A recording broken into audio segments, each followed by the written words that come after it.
किसान भाइयों नमस्कार। आज हम इस वीडियो के माध्यम से जानने वाले हैं कि बहुत सारे किसान भाई यानी कि लगभग कहिए तो 80% किसान खेती में फेल हो जाते हैं, असफल हो जाते हैं। आज असफल होने का क्या कारण है, इस विषय पर हम चर्चा करेंगे। और हम सफल कैसे हों, यानी कि खेती करने के बाद उससे हम 100% मुनाफा कैसे लें, इस विषय पे आज हम चर्चा करने वाले हैं। इसलिए इस वीडियो को पूरे अंत तक देखें और वीडियो में यदि पहली बार आए हैं तो वीडियो को फटाफट लाइक सब्सक्राइब अवश्य करें। अब हम विषय की ओर आगे बढ़ते हैं। मैं आपका दोस्त शशि कुमार और आप देख रहे हैं आपका अपना चैनल समृद्ध किसान खेतीबाड़ी। किसान भाइयों, आज हम चर्चा करेंगे कि हम लोग असफल क्यों होते हैं। अभी तक हमने देखते आया कि किसान भाई खेत की तैयारी करते हैं, बीज लगाते हैं, मेड़ बनाते हैं, दवा वगैरह सब कुछ डालते हैं। लेकिन सबसे मूल कारण जो है, पैसा लगा देना आसान बात है, आप पैसा लगा सकते हैं, लेकिन समय समय से खेत की देखभाल कैसे करना है, ये सबसे महत्वपूर्ण है। कि मुझे कब कौन सी दवा का स्प्रे करना है, कब सिंचाई की आवश्यकता है, कब निराई गुड़ाई की आवश्यकता है। इन सारी बातों को अगर हम ध्यान नहीं देंगे तो हम 100% फेल हैं। सबसे पहले आप इस बात पर ध्यान दें। अब हम सबसे पहले जानेंगे कि हम खेती कर रहे हैं तो मुख्य पॉइंट यानी कि शुरुआत हम कहाँ से करें। जब शुरुआत जान जाएंगे तो हम सफल होंगे। तो शुरुआत करने के लिए आप खेत का चुनाव सही ढंग से करें। खेत जब भी चुनाव करें तो पानी निकास वाली जमीन चुनाव करें, जिसमें पानी बरसाती पानी आने के बाद आसानी से पानी बाहर निकल जाए। और दूसरी बात है कि मिट्टी जांच अवश्य कराएं। आप आपके ही क्षेत्र में कृषि संस्थान केंद्र में जाएं और खेत से मिट्टी ले लें, उसका जांच कराएं, ताकि उसमें कौन कौन से पोषक तत्वों की कमी है उसको आप जान सकें और उसी को डाल करके आप पूरी कर लें। अगर हम जांच नहीं कराते हैं, मुझे अपने मिट्टी की स्वास्थ्य के विषय में अच्छी जानकारी नहीं है, तो अंदाजा अंधाधुंध हम उर्वरक डालते हैं, फर्टिलाइजर डालते हैं, जो मेरा खर्च भी अधिक लगता है और नुकसान भी होता है। इसलिए सबसे पहले आप मिट्टी जांच अवश्य कराएं। अब दूसरी बात, खेती करने के लिए आप कौन सा फसल लगाने जा रहे हैं, उसके लिए आप उचित टेम्परेचर का ध्यान दें कि उसके लिए उपयुक्त टेम्परेचर, उसके अनुकूल टेम्परेचर क्या है, इसको ध्यान में रखते हुए खेती करें। अगली बात, जब खेत की तैयारी कर रहे हैं तो उसमें कौन कौन से पोषक तत्वों की कमी है उसको जरूर पूरा करें। जैसे आपका मिट्टी का पीएच वैल्यू 7.5 से यदि अधिक है तो उसमें आप जिप्सम का उपयोग जरूर करें, सड़ी हुई गोबर की खाद जरूर डालें। साथ में आपका जो पोषक तत्वों की कमी है उसको आप खेत तैयारी करते समय अवश्य पूरा कर लें, ताकि आपका मिट्टी बिल्कुल स्वस्थ रहे। अब हम आगे बात करते हैं कि बीज का चुनाव कैसे करें।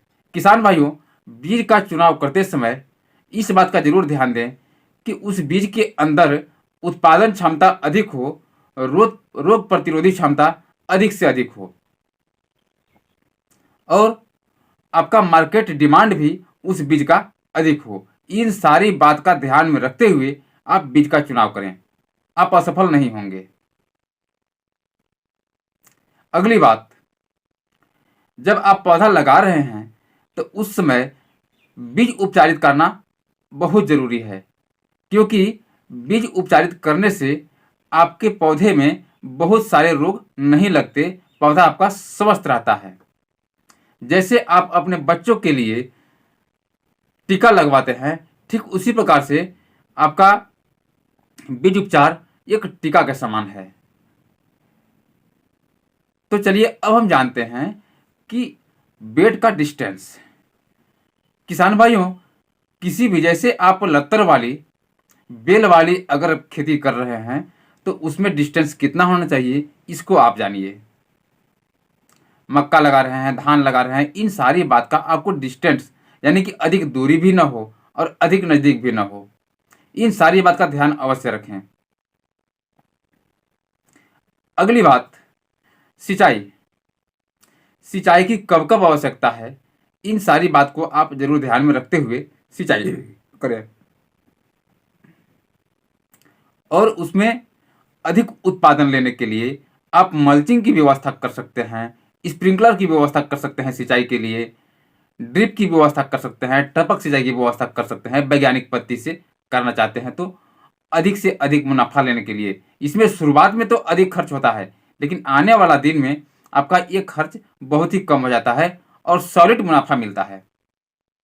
आप इसका भी उपयोग कर सकते हैं, या साधारण विधि से भी आप खेती कर रहे हैं तो अब आप नाली से नाली की दूरी के हिसाब बना लें और नमी कितना चाहिए, नमी न सूख पाए, यानी कि खेत आपका पूरी तरह से सूख न पाए, नमी पूरा न खत्म हो, इस बात का ध्यान रखते हुए आप साधारण विधि से भी सिंचाई करें। और अधिक सिंचाई की भी आवश्यकता नहीं है, क्योंकि अधिक सिंचाई से आपका जड़ भी खराब होता है, उसे फंगस लगते हैं, फफूंद लगते हैं, तमाम तरह की समस्या आती है। चलिए आगे हम बात करते हैं निराई गुड़ाई। किसान भाइयों, आप निराई गुड़ाई कोशिश करें कि हाथ से ही करें, घास फूस आप हाथ से ही निकालें, दवा का इस्तेमाल न करें, खरपतवार नाशी का इस्तेमाल न करें। ऐसे आप अगर नहीं कर पा रहे हैं तो आप खरपतवार नाशी का स्प्रे करें, लेकिन ज़्यादा अच्छा रहेगा आपका मिट्टी स्वस्थ रखने के लिए हाथ से ही निकालने की कोशिश करें। और अगली जो मस्ट पॉइंट है, सबसे महत्वपूर्ण बातें जो है, यह है कि आप खेत को सुबह शाम जरूर घूमें, पूरी अच्छी तरह से पूरे खेत में घूमें, ताकि आप फसल से बात कर सकें, आपसे फसल अपनी समस्या कह सके, फसल भी आपसे बात करेगी, आप उससे बात करें कि फसल के अंदर क्या समस्या है, उसको हम निदान कैसे करें। जब फसल से आप सुबह शाम बातचीत करना शुरू कर देंगे तो आप उसका समस्या को समझ सकते हैं, समस्या को आप हल कर सकते हैं। उसमें कौन सा रोग लग रहा है, तमाम तरह के शिकायत आपको मिलेंगे, सफ़ेद मक्खी, हरी इल्ली, सुंडी, फ्रूट बोरर, तमाम तरह के उसमें कीट पतंग लगते हैं। इन सारी चीज़ को जब देखना आप शुरू कर देंगे तो उसका आप इलाज करेंगे। जब इलाज करेंगे तो पौधा आपका बिल्कुल स्वस्थ रहेगा, तो अच्छा उत्पादन देगा। यानी कि आप जितना देखभाल आप करेंगे पौधा का, पौधा भी आपका उतना ही देखभाल करने वाला है। इसलिए आप सुबह शाम निगरानी करें और समय समय से दवा, सिंचाई, निराई गुड़ाई, खाद शेड्यूल, इन सारी चीज़ का ध्यान में रखते हुए आप खेती करें।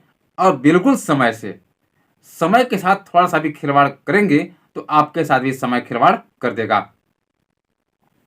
इसलिए आप इस प्रकार से खेती करें, बिल्कुल आप 100% सफल रहेंगे। तो किसान भाइयों, आज का वीडियो यही तक।